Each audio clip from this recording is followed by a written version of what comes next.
আসসালামু আলাইকুম। স্বাগত জানাচ্ছি নতুন একটি রেসিপি দেখার জন্য। আজ আমি তৈরি করে দেখাবো সকাল অথবা বিকালের একটা মজার নাস্তা, চাপটি। এই চাপটি গরম গরম খেতে অনেক ভালো লাগে, আর বিশেষ করে বাচ্চাদের টিফিনেও তৈরি করে দেওয়া যায়। আর এটা তৈরি করতে লাগে অল্প সময়, ঝটপট নাস্তাটা তৈরি করা যায়। তো আশা করছি আজকের রেসিপিটি ভালো লাগবে।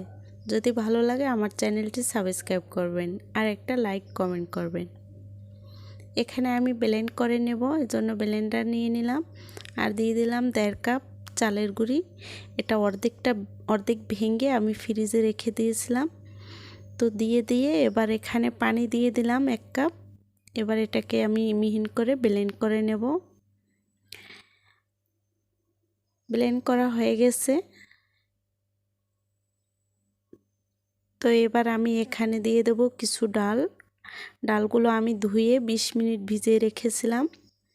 আর এর সাথে দিয়ে দিলাম কিছু আদা আর রসুন কুচি, এতে করে অনেক সুন্দর একটা ফ্লেভার আসে। এই তো সব মিক্স করে আমার একটা সুন্দর চাপড়ির পেস্ট তৈরি করা হয়ে গেছে। তো এখানে আমি আর একটু পানি দিয়ে এটাকে একটু পাতলা করে একটা বেটার তৈরি করে নেব। তো এটা এমন একটা বেটার তৈরি করতে হবে, অতটা পাতলাও হবে না আবার ঘনও হবে না। তো এখানে আমি কিছু মশলা দিয়ে দিচ্ছি। দিয়ে দিলাম কিছু পেঁয়াজ কুচি আর কিছু কাঁচামরিচ কুচি আর 1/2 চামচ জিরের গুঁড়ি, স্বাদ মতন লবণ। কাঁচামরিচটা আমি বেশি দিয়েছি, ঝালটা আমার কাছে খেতে ভালো লাগে। আপনারা আপনাদের পছন্দ মতন দেবেন। আর এর সাথে আমি 1/2 চামচ হলুদের গুঁড়ো দিয়েছি, এতে করে চাপড়িগুলো অনেক সুন্দর একটা কালারফুল হয়, দেখতে সুন্দর লাগে। তো এবার ভালো করে মিশিয়ে চাপড়ির বেটারটা মেখে নিতে হবে। তো এবার একটা আমি কড়াই বসিয়ে দিয়ে দিলাম 1 চামচ করে। তো 1 চামচ দিয়ে চামচের সাহায্যে এটাকে ভালো করে চ্যাপ্টা করে নিতে হবে। তো এবার এটাকে আমি ঢেকে রেখে দেব।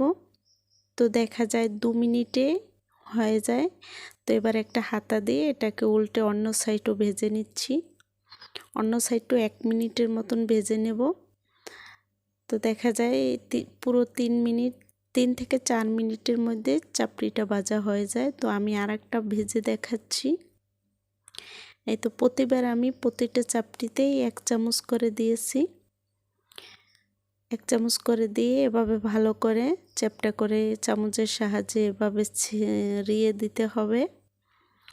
আর এটাকে ঢেকে রেখে দেব 2 মিনিট। এই চাপড়িগুলো কিন্তু খেতে অনেক ভালো লাগে আর অল্প সময় তৈরি করা যায়। বিকেলের একটা অনেক মজার একটা পারফেক্ট নাস্তা।